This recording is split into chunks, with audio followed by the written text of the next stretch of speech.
guy Navarro with the crazy Cuban adventures. I'm here with Chandra Gavin. Tell everybody you're a lobster fisherman, but tell them about your business, your giantbluefincharters.com. Hey everyone, hello from Canada. Yeah, what can I say? I'm a commercial fisherman with my husband. John and I fish lobster, and we fish for bluefin tuna as well. But over the last 10 years, we got into doing tourism for doing charters, catch and release for giant bluefin. It's kind of our specialty, and we do a lot of, you know, boat tours and sunset cruises and stuff, mostly with local Wait a people or second. people within. You do sunset cruise? How come I haven't been invited on a sunset cruise? Yeah, we do some awesome ones. Oh my God, I didn't. You would not. What's that? We did a berry. Really? Yeah. Oh my gosh, Yep. I should ask Curtis to do a sunset cruise with me. Take me out. I'm Oh my lucky. goodness. I'm lucky. Took a couple out, like 25th wedding anniversary, just the two of them. We shut the door. They sat out on the deck by themselves, held them out in front of the sunset. They drank a bottle of champagne and we sailed them back to shore. It was great. I put Wow. some music on for them. Loved it. What kind of music? I let them pick because we have satellite radio and you can Bluetooth your own. So I said, what do you want to listen to? I think they might have put on some 70s maybe. It was pretty good. Nice. It's so funny. All the music we grew up to is now considered classic. It's kind of scary. I know. It's It's so sad. scary. It's I so don't, scary. I gotta be honest, best music. So, also to let everybody know, during tuna season, we are actually dock mates. We share the same dock for most of Yeah. the tuna season. So, that's where I know you and John Yes. from. So Thank I didn't just randomly call you up and say, hey, let's have an interview here. We know each other. We fish next to each other for the tuna season. And now with the craziness, I wanted to share some more fishing stories, personalized one. We do the live feed every day, which I'm really enjoying. And I'm probably going to do it right after That's here. It's amazing to see how many people join in from all over the world, I depending know. on what time. Yeah, it's pretty cool. It's actually for me. Have you Repeat that.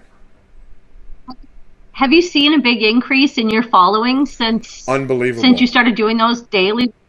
I'll bet. Across the board, not just on Facebook. Oh, So my Facebook page, I capped out at followers like 4 years ago, and so I started a fan right. page, and I'm watching it go literally right across Facebook, Instagram, TikTok, YouTube, Twitter, everything since I've been going live.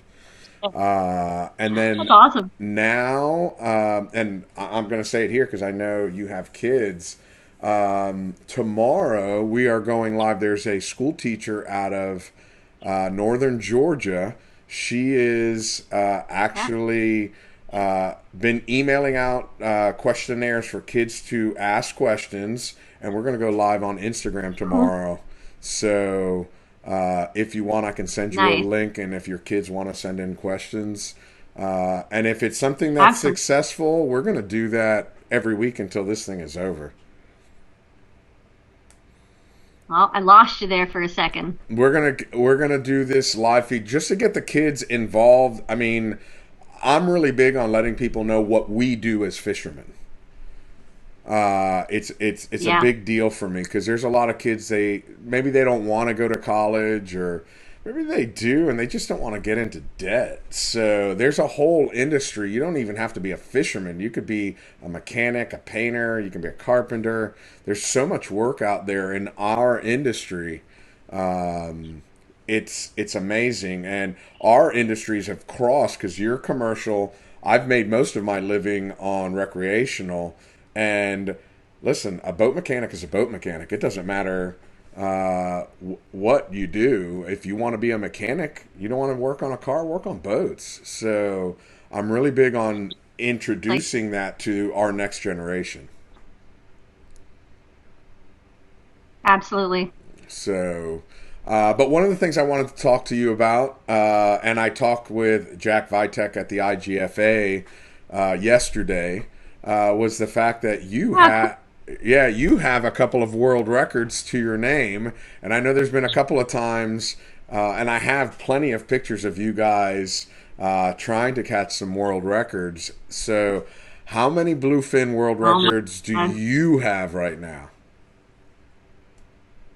I've got 2. Okay. So I have the women's 30 pound for bluefin, and I have the women's 50 pound.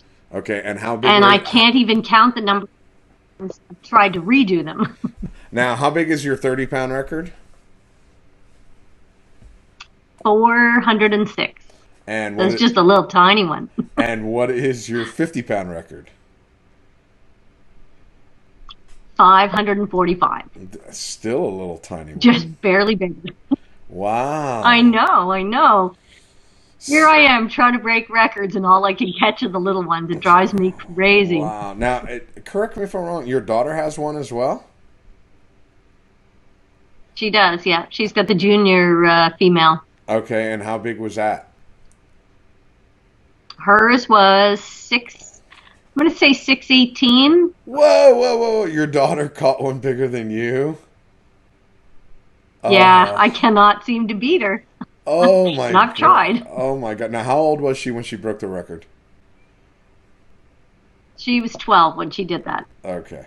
To be fair, though, she hasn't beat herself either. Really? And she's tried. Well, for the people that have never been up there, it's not just catching the fish. You literally have to get the fish through all the nets, all the other boats. Oh my gosh. It's not just open ocean. Yeah, it's monumental. It really and is. Stressful. And being on a single screw boat is not the easiest in maneuverability. No.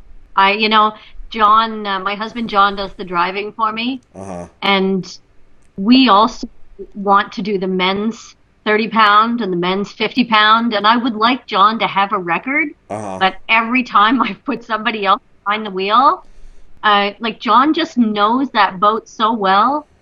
Every tiny little maneuver, everything. It's just, he's so used to it.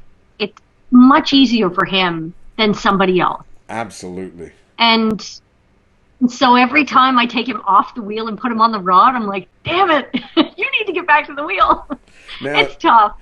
Didn't you? So I don't think he's going to have one. Didn't Craig try to catch one last year?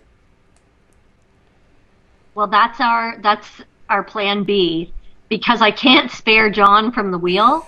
So now if we can't have it in the family, we will have it in our boat family. And Craig is our deckhand, for anybody that has no idea who I'm talking about. Craig Wallace lives the South Shore of Nova Scotia in a tuna town called Wedgeport. Hi, Craig. He'll probably watch this later. I'll post it up on his wall. And Craig... Oh, yeah. So Craig's been fishing with us for a few years now. Him and John met during the lobster season. He is super passionate about tuna, the same as John and I, and he fits in really well with our team. So he started fishing with us, and when he does, he moves into our house, lives with John and I and our kids, because we're literally working anywhere 12 to 16, 20-hour days through tuna season. And so rather than him being somewhere else, he's in the house. We all get up together, go to work, come home. And so he's really like a member of the family. And I said, if John can't have the record, Craig is he's family. Okay. So we'll have it in our boat, and we'll have it in this. And I'm going to definitely show this. Craig would love to do it. I'm going to show this video to Curtis because he won't let me move in. From the moment I land in Canada, he's trying to kick me out of the country. Dude, you could come live at my house with John and I and Craig. To this day, every 3 months, I post the video of me in the shopping cart at the superstore. just to piss him off. That's the best video.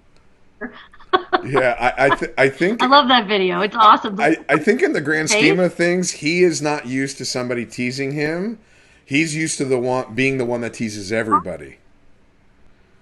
I don't know. A lot of people tease Curtis. Um, I think that you have to recognize that we're from such a small area. Everybody knows everybody. So for you to Absolutely. walk out of a grocery store in the shopping, you in the cart, like everybody knows everybody. Like everybody was seeing that, and Curtis would be just dying. Well, and it's funny It's the best. because of the fact that I post so much on social media, I go to the supermarket and I know most everybody now. After my first season up there, people were already knowing who I was. So, and maybe they might not know my Everybody name. knows you up. Yeah, and when my live feeds are, I would say 50% of my live feeds are from Nova Scotia. Really? I have an incredible following in Nova Scotia. That's awesome. Incredible But you're following. scared. Well, So I love everybody going. loves you. I love going up there. I love the fit. That's why I said I'll even go herring fishing if the tuna fishery is if something happens, which it's not. Let's quash that right here in case somebody watches it. Nothing's happening, but I'm going up no matter what just No, to hang out with Curtis, uh, and then you know what? Then I might have time. I can go fishing with you for a world record. absolutely. And you know the tuna, they do not recognize any boundaries or borders, and Exactly. they have no concept of social distancing. So they're still going to school. We're still going to hand feed. It's going to be awesome. Absolutely. Wait, watch it happen. Exactly. Exactly. And I look forward to it every year. As of right now, that's the only thing that I have on my schedule right now for this year. We have That's awesome. because of everything. I've had to cancel everything. I was supposed to be today's date. I was supposed to be coming back from Cape Verde. Oh Uh, wow, yeah. we have some friends there. Yeah, that's I so tough. it's God, crazy. Yeah, it's yeah. I literally this is the longest I've been home in a decade. This is the Oh, longest I've been. shit. This I'm is the thinking longest. This going. is the longest I've been home in a decade, and literally every year, the place that I stay the longest is in Nova Scotia. Oh It's my gosh, really? yeah, it's the one place I stay the longest in Nova Scotia. We're gonna have to make you official here somehow. Oh man, I would love it. I would love it. I think we're doing that. I keep We gotta teasing. think of something. I keep teasing Curtis that I'm gonna buy the house right next to him, right there on Wharf Oh, Road. that's I'm gonna sit. I'm gonna sit on the front lawn drinking coffee every morning, just waving. gonna be It would. so. It would drive him You gotta, nuts. gotta. Oh, It would drive him nuts. deep down, he loves you. What's that? So deep down, you know he loves you. Oh, absolutely. It's so funny. With all the craziness that's going on, I've got him into video calling me. Most of my phone calls Not, I make, I do FaceTime because we all miss that human interaction. So I know. I've got him FaceTiming me, but through Messenger on Facebook. And a couple of times he calls Yeah. me as he's sitting on his recliner, and Okay. I'm sitting on my recliner when he Something. calls me. So I think the entire Facebook world knows he likes to watch Who's the Boss. As long as he's not sitting on the toilet when he calls you, you're all good. If Absolutely. you guys get to that, Yeah. No, no, we're no. gonna have to intervene. So, Exactly. No, no, no. I'm not getting that close. So you guys are getting ready to start your lobster season. Uh, Fingers crossed. What is your normal? So God. for the people that don't know what Nova Scotia lobster season is, just go through the season with us. Um, a broad base So out of it. it depends. There is a season ongoing in Nova Scotia year round, but not always in the same place. So we have zones that run all around the province. Those I don't know if there's a week in the whole year that somebody is not actually fishing. Most of the seasons overlap, sometimes by a couple of months, sometimes by a month, maybe by 2 weeks. The spring season is traditionally starting, what's the date today? The 13th, so 5 more days. And the first spring season is going to begin. That's on the eastern shore over near Canso, where I don't know if you fished there yet or not. I But have not Curtis fished. was there in Yeah, I've never fished Canso, but that's where the bluefin world record was caught. the biggest one. No, It was you not. mean Ken Frazier's? Yeah. No, nope. Ken Frazier's was caught in the way down in the bay, Okay. down by the causeway, Down by the the causeway. bridge going over Going over Yes. to Canso. Okay. on this side of the causeway. Okay. It's actually called the Strait of Canso, maybe, or the Canso Causeway. That's probably why you're thinking Canso. Okay. It was, yeah, it was caught down like really far into St. George's Bay. Canso is on the other side of that causeway, and then out towards the outer point of towards the Atlantic Ocean. Okay. Towards So on the south side. on the eastern side, On the eastern side. Okay. correct, or southeast side, I guess. So we fish there usually late in the fall. Once we're done chartering here in the bay, we roll out if we haven't finished up all our tags, and we head out there to catch the tuna when they're leaving and migrating back down south. So that area is going to be the first area to start lobster fishing, this first spring fishery. I don't know. There was a couple of seasons in the Bay of Fundy that got delayed. Those ones start up maybe the beginning of April. So if anybody's out there watching this and I'm getting dates wrong, I don't want to hear any correcting. Nobody We're commenting, going, "That's not." I, I'm only coffee number one. we're just Anyway, so yeah. Just don't anybody hold me to details. So John and I, our season is May and June. okay. So for the month of April, we really ramp up getting ready because the weather's starting to get nice. It's beautiful out today. Snow is virtually gone. So we're cleaning the boat, pressure washing, doing the bottom paint, painting buoys, fixing traps, dragging everything to the wharf, and getting ready. And if all goes well, on April 30th, we're going to put pots in the water.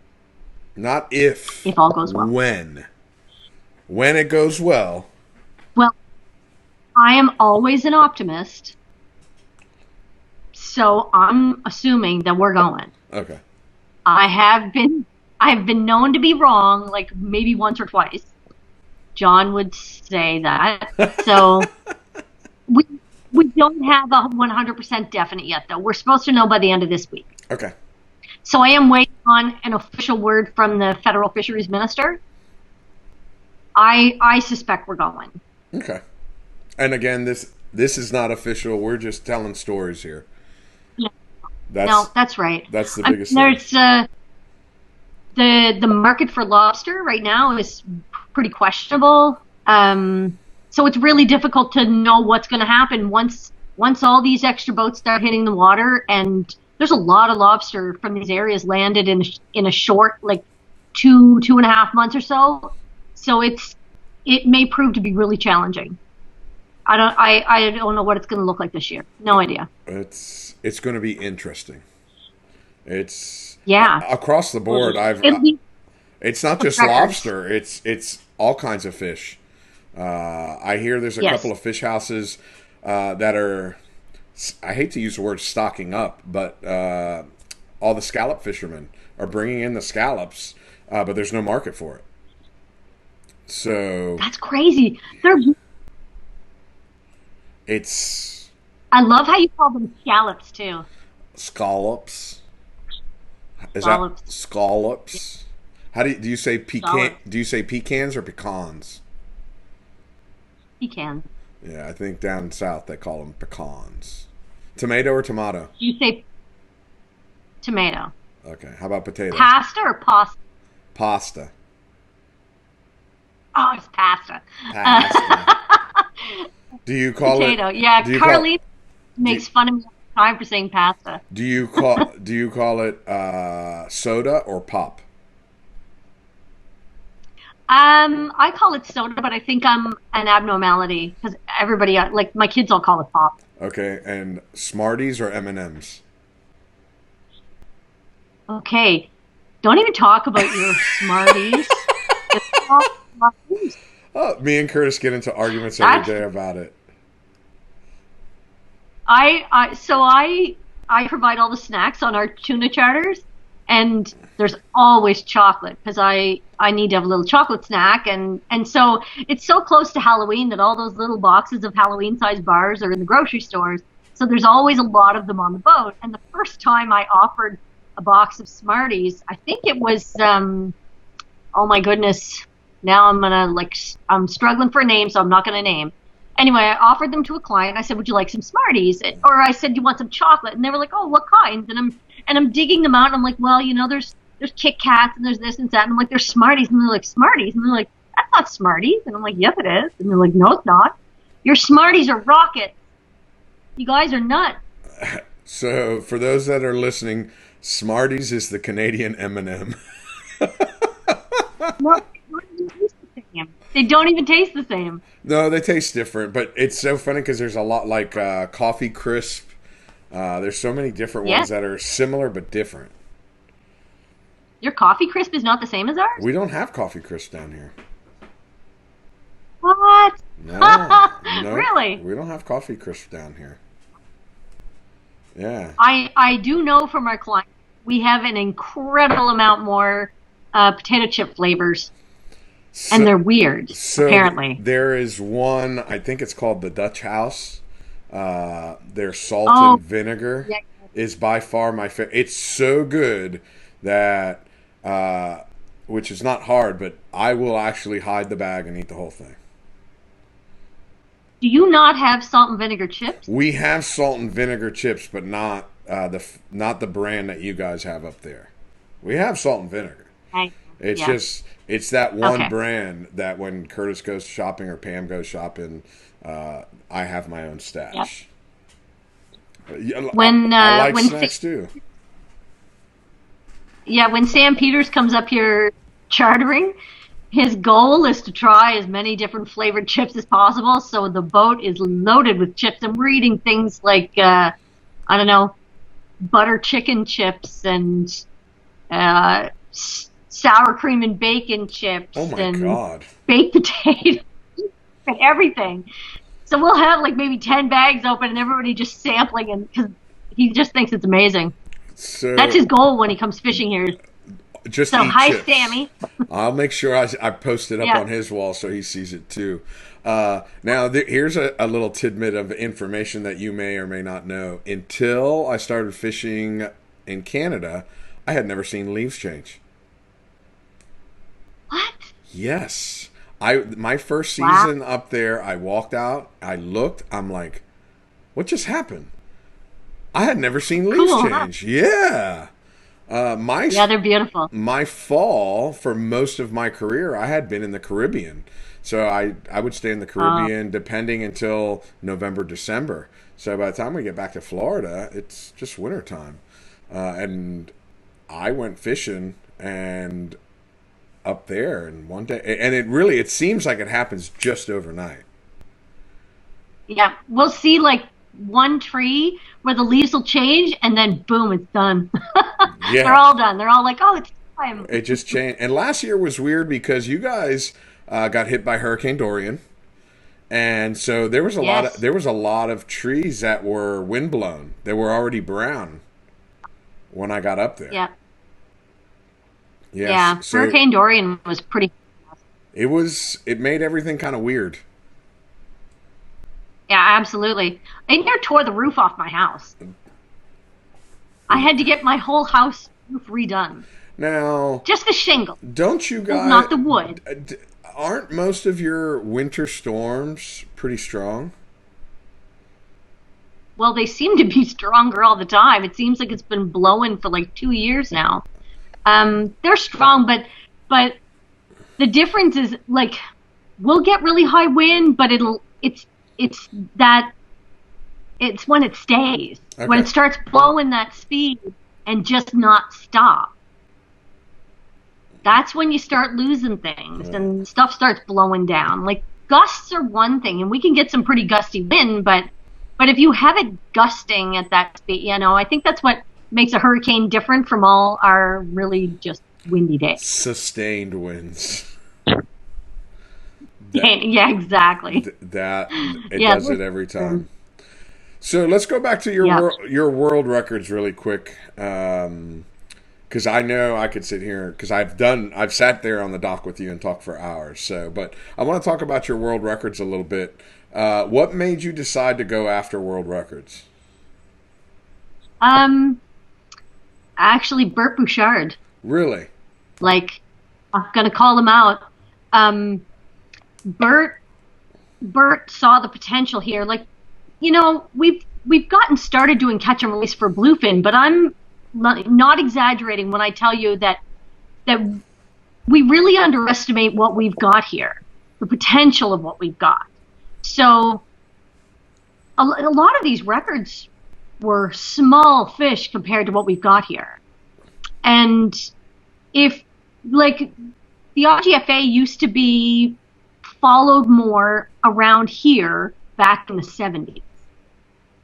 And then it kind of went to the wayside, and everything just became like harvesting, and nobody cared about how big your fish was. There was nobody trying to break any records or following any guidelines or anything like that. It just wasn't part of the conversation.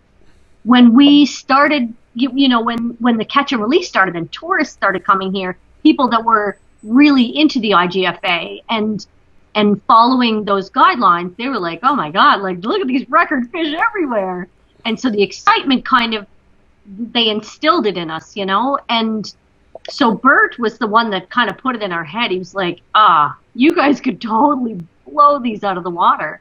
So we went after Genus first, because it was a really, it was a pretty small fish. I can't remember exactly what the original one was, but we knew that no matter what bit the hook, if she could do it by herself, it was guaranteed to be a record breaker. We didn't have to go to the dock biting our nails and wondering if it was going to be big enough. We had zero doubt. We just had to make sure that she could do it. So that kind of stuff with the hand feeding, when you start getting into hand feeding here, hookups are not an issue, things like that. So with her, we strapped her in the chair, set everything up, dropped a bait in the water, and everybody just went like hands in the air, and we were hooked up. So she didn't have to pick the rod up out of the gimbal and take it to the chair and strap herself in, none of that stuff. So it was we had scenarios that we could work with that made it easier to do than you might expect. So when we got hers out of the way, then Bert was like, now you got to go do this one. And he was like, get the women's 30. It's really low. You can do it. And I mean, we don't even have rods that small here. All we've got are like 180s or 130s and like 130 wide reels. Like, nobody's fishing with little gear. So Bert loaned me his real easy custom rod and a Shimano, a little 30 wide Shimano, and like loaned me some equipment, and we were looking at it going like, how are we going to get a leader onto that little 30-pound test line? Like, we didn't even know how to tie a bimini. We've never done it before. It's just, these things were not ever used here. So Craig Wallace and I are literally watching a YouTube video going, well, this is how it goes. Okay, let's try it. Learn to tie a bimini off of YouTube. Because we had a heavy leader that we wanted to use.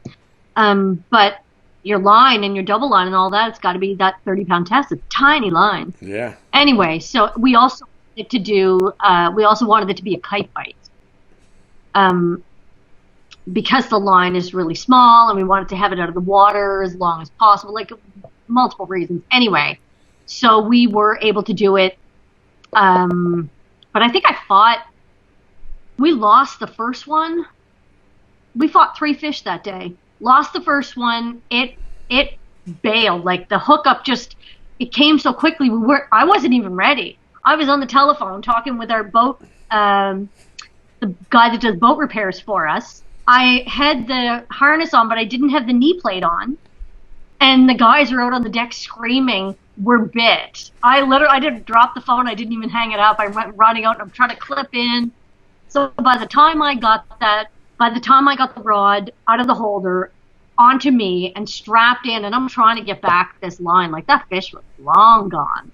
And he got into a net, lost the fish. So we started over, went back to the same place. This time I had everything on. I was ready. I was like right beside the rod. Same thing, got hooked up right away. Fought this fish for about an hour. Got it up to the side of the boat. Craig had the leader. John's just about to gaff that fish, and he did like this funky roll and spit the hook, and he was gone. We were like, holy shit. Lost that one. So it was getting late in the day. We said, one more shot. Let's go.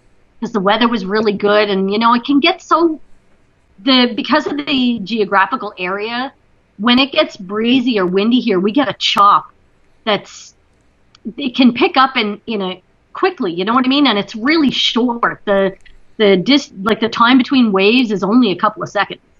So it can get rough and unfishable for light line. So we had this great day. We said, let's go again. So we set up a third one, and they say third time's a charm. Well, that's the way it was. It went perfectly.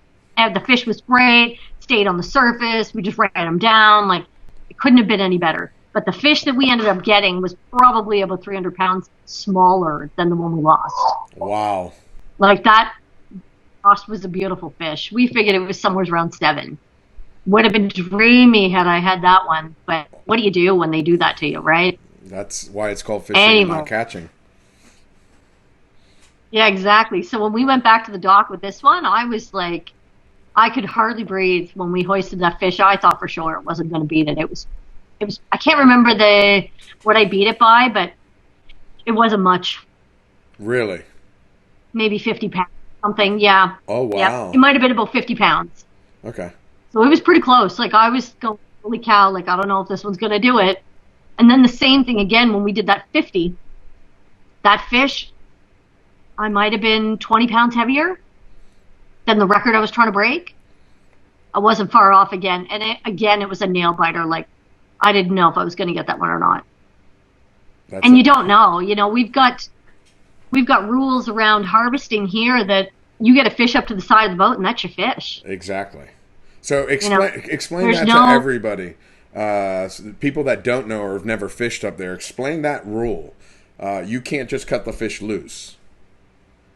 No, we have really strict guidelines around commercially harvesting bluefin and doing catch and release for bluefin. So one of the divisions between the two fisheries is that you cannot do both in the same day. You have to declare a day ahead which one you're going to do, and you declare it to like a Just Talk Hail system, like a telephone automated system. You call in, you go through a bunch of entering information, dates and your vessel number and your captain and all this stuff. And then you basically say, am I going to kill them or release them on the next day? And that's what you're stuck with for the next day. So when you go, if you get out there, say for example, you're doing catch and release, and you see the biggest fish you've ever laid eyes on, you can't take them because you're doing catch and release only. So that fish has to be released. Doesn't matter if it was like, Moby Dick, got to go. Yeah. So it's the same thing when doing harvesting. We have restrictions in place that whatever you get to the side of the boat, that's the fish you take. It doesn't matter if it's the ugliest, skinniest, smallest, whatever. That's your fish. So when you're trying to break records, it's, I don't know. Well, we tried to redo Jenna's a few times because we wanted to make hers bigger. Jenna was going to age out once she turned 17, she was out of that junior category and she could never defend it. So we wanted to make it bigger, hoping that it would stand longer. And she tried at least twice, I'm going to say, that she brought fish in and they just weren't big enough. Wow. What you catch is what you get. So when we are doing, when we've got limited tags to work with and we go trying to break records, if we don't get them this year, well, then we're waiting until next year. Wow. It's not being able, it's not like you can go out every day and try to harvest another one.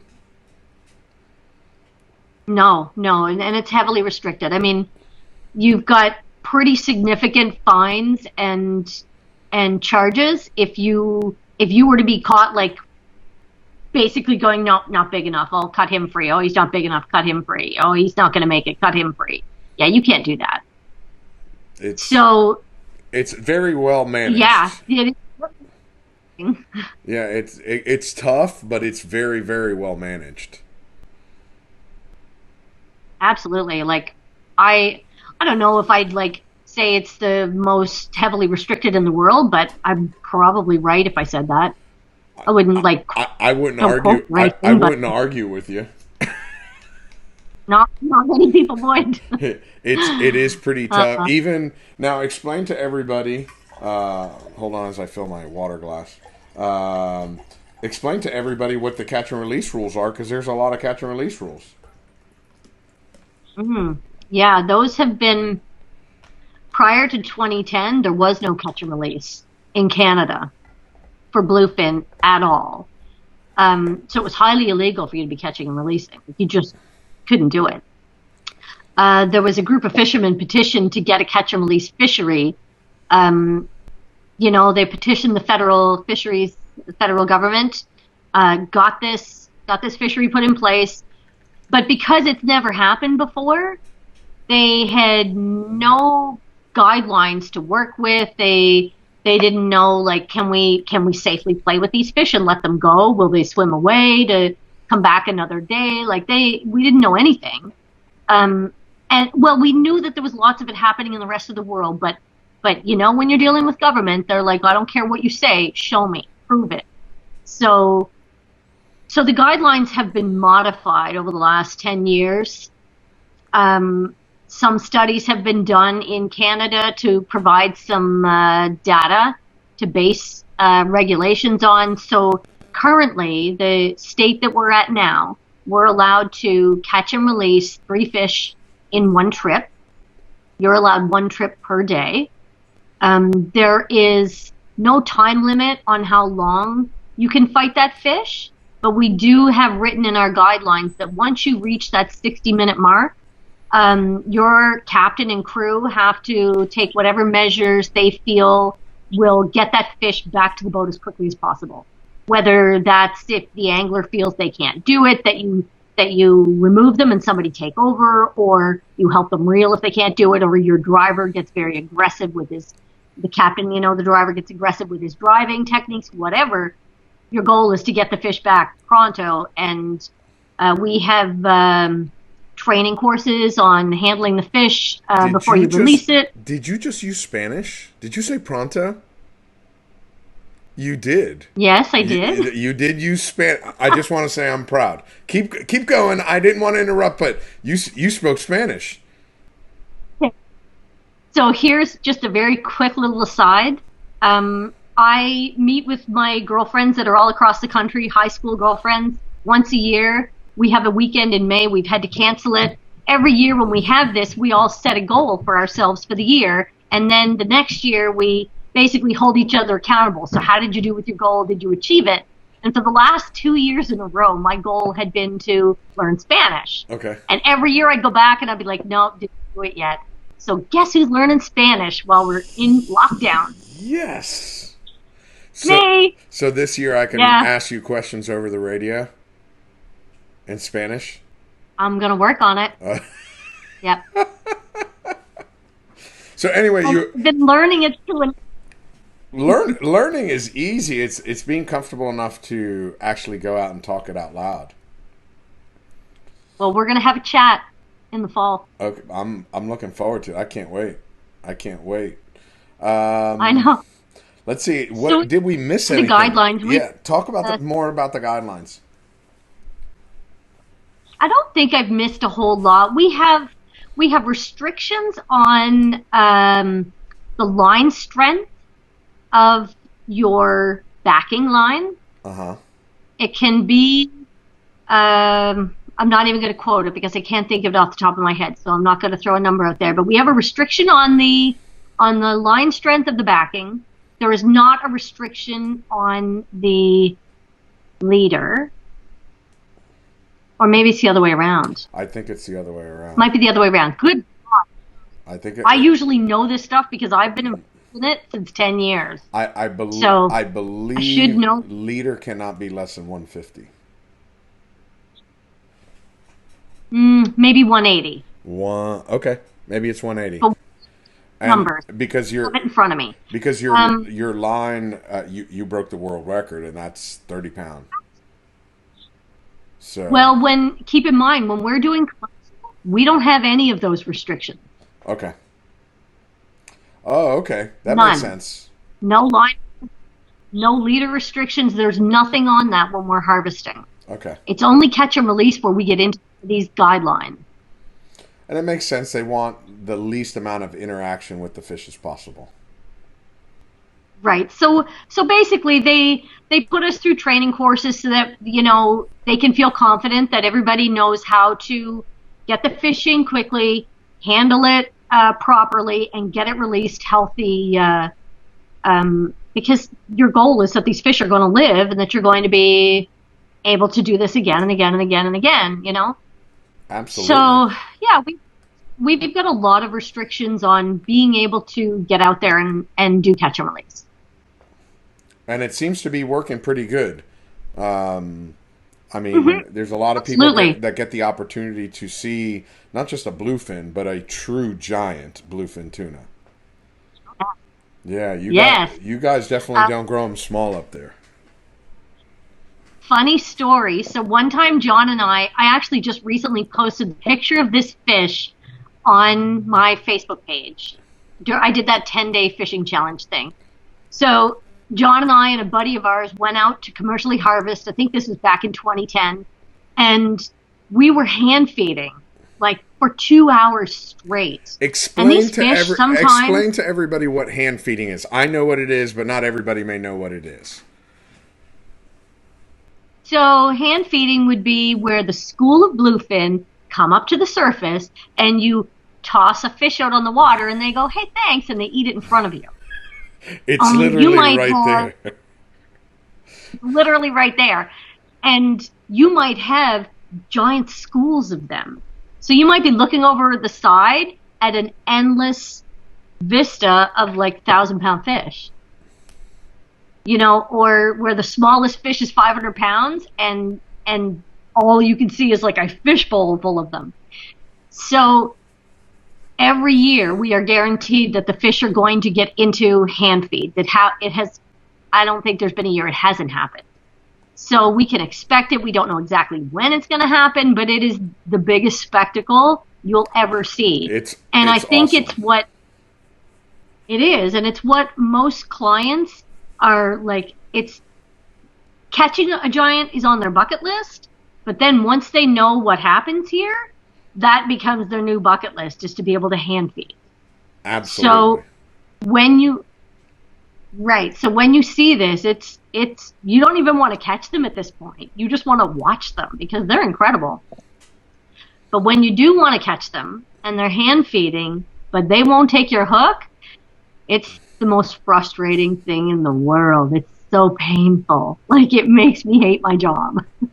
Anyway, so we were hand feeding a huge school of bluefin, 2 solid hours, and every time we put a bait in the water with a hook in it, didn't matter how we hid that hook, it didn't matter how we presented it, we could not get them to take it. They would eat every single fish in the water, and they would look at the one with the hook in it as they were going by, and they'd eat everything else, all of them.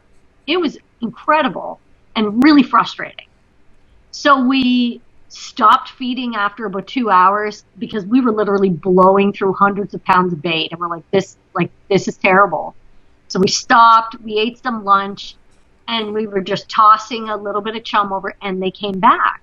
So I feel personally like it's almost like a light switch with them when they go into like a competitive feeding frenzy where they'll eat anything. If you threw a rubber boot overboard, they would try to eat it. They came back and they were like that. So now they weren't rolling through leisurely eating whatever they felt like and picking and choosing. They were rolling through like, I'm going to get this before my buddy next to me. So they're aggressive. They're rushing out from under the boat, like popping out underneath of us and taking the bait, the chum that we're throwing. So we knew for sure, like, okay, we're going to get a hookup because now they're not even looking. They're just eating. So we're kind of watching them going through, going, oh, that's a big one. That's a big, oh, that one's really big. Okay, let's see if he comes through again. And we're trying to time it so that we throw the fish in, we'll catch the big one, right? And so we saw one that looked really big, and we're trying to get that one, and we throw the hook when we think he's going to come through, and the big fish comes through, it grabs it, and we're hooked up, and just as he goes through, a giant one comes behind it, and we were like, holy shit, did you see the size of that fish? Came through like a freight train.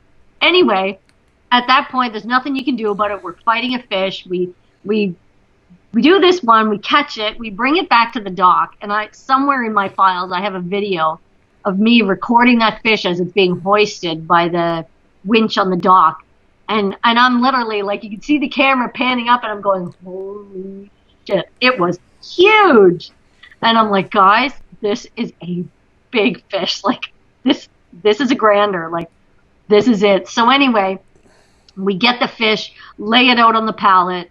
They take it over with the forklift to where they're going to clean it, and they put the pallet on the scale, and the fish weighed like 1,079 pounds, and our buddy was the one that fought the fish, and he's losing his mind because he's finally caught a grander. He's so excited, and then somebody in the background goes, oh, we forgot to tear the scale. Take off 100 pounds for the pallet. Oh! So it ended up weighing... It weighed 979 pounds. The fish is absolutely stunning. It's so beautiful. My favorite photo ever. Oh my God. It's beautiful. He missed it by that much. So then after that, we're going, how big was that fish that rolled through if we thought this one was small? Every year it seems like there's a fish out there like that. Yeah, we've had some big fish. Unreal. It's awesome. Wow. Now, if people want to get a hold of you to go giant tuna fishing or sunset cruising, what's the best way for them to get a hold of you? So we have a social media presence. I'm not like super great at it. I'm probably gonna have to take lessons from you. So on Facebook, we have Captain John Gavin of Giant Bluefin Tuna Charters. You can find us there. We're on Instagram, Giant Bluefin Tuna Charters. We have a website, giantbluefintunacharters.ca. John is on LinkedIn and myself. We've got NS Tuna Guy on Twitter. I think that might be all I've ventured into so far. I struggle to keep up. How come I don't have you on LinkedIn? I'm gonna have to. We just got on. Okay. Yeah, It's on there. We just saw this week. I have a pretty strong presence there. That's why I'm like, I would know if you guys were there. Yeah, we just started this week, so. Oh, so okay. We'll find you. Okay, not a problem. Yeah, that's why. Yeah. You know what? We can post this up on LinkedIn. This would be great. Yeah, so our content. Our phone numbers are on there, and you can find us. Like I said, you can message us on Facebook or whatever. But yeah, we're around. Perfect. Not hard to find. Perfect. Well, I'm going to say thank you so much for telling us your stories. I'm also going to say good luck to opening day on April 30th. Thank you. I am so pushing for it. And I can't wait to see you come the fall. I know. It's one of my favorite times. Everybody comes back. It's like a huge family reunion. I love it. That's why I love it so much. It really is. And like you said, it's so tiny And it's so funny because you're in a different town than where I stay. We're only like 10 miles apart, but Lismore is Yep. literally like maybe 40 people. I know. It's But so I tiny. like because there's so few charter boats, everybody's clients knows all the other boat captains and crew, and they know the clients of the other boats. Literally, it's bizarre, but fantastic. One of the things that at least for me, how I've gotten to know so many people that are chartering on other boats is I take so many photos while I'm up there. And I just post them Your up. photos, And people reach out yep, to me all the time. Oh, that's me on the boat. Can I buy it? I'm like, no, I don't sell them, but here you can have them. I love yeah, to be able to take pictures while people are catching maybe their first tuna, and give them the opportunity of a photo yep. from a different angle. So I love to be able to post it Actually, up, and I meet so many it's new hard. people. Yeah, Yeah, it's like I've neat. made great friends from other people's charters. Like some of the clients of other charter boats have become really good friends of ours that we keep in touch with, even though they're not our clients. Yeah. It's wonderful. I I have love a it. great photo of Craig in the whole stand up harness. It's quite You know awkward what? looking. Okay, I'm going to send you a picture because I used that exact same photo. Um, a few other businesses and I started something in Antigonish called Adrenaline Antigonish. Adrenaline. It's Adrenaline Antigonish. Okay. So we've developed a logo, and we've started a social media presence and a media campaign. I mean, it's literally just beginning to promote the adrenaline fueled things you can do in Antigonish, which is where I'm from, and these other businesses. So like mountain biking and hiking and skateboarding and race car driving, all these things that, we have some cool stuff here. So we they did a banner for us to use at trade shows, and the banner is just filled with icons of things that you can do. No, like very little wording. And when they first designed it, they put up a picture of a sport boat as an icon for catch and release bluefin. But I saw it and I said, guys, like this is probably all you could find, and this is what people outside of the area would relate to, because when they think sport fishing, they think a sport boat, a traditional sport boat. But I said, we don't have them here. So somebody coming here is not going to find a boat that looks like that. Can we change that icon? And they said, sure, give me a picture. We'll change the icon. And the picture I found was the one you took of Craig at the back trying to break that 50-pound record. You should see the icon they made from that photo. It's unbelievable. I would love You to can see actually it. tell that it's Craig. I'll send it to you. It's really cool. I would love to see it. That is so awesome. I get so many pictures So, in the time that I'm up there. The amount of pictures and videos that I get every year, it's amazing. I mean, I literally can fill up my entire social media portfolio just in the 6 weeks that I'm there. I know. It's amazing. It's Pretty cool. killer. Yeah, it's way cool. I put it on everybody's bucket list, and the fishing part is not even 50%. I tell everybody, I I know. says the fishing side is just maybe 40% of it. The other side is going, getting to know people, going Yeah. outside. That's the cool part. Yeah. That's right. So for everybody watching this, you got to come to Nova Scotia. There you have it. We're the bomb. Chandra, thank you so much. Say hi to Johnny for me. And I will. I'm gonna be going live soon, so hopefully we'll see you on the live. You will. All right, thanks, Chandra. We'll talk to you soon. Take care. Bye bye. Bye bye.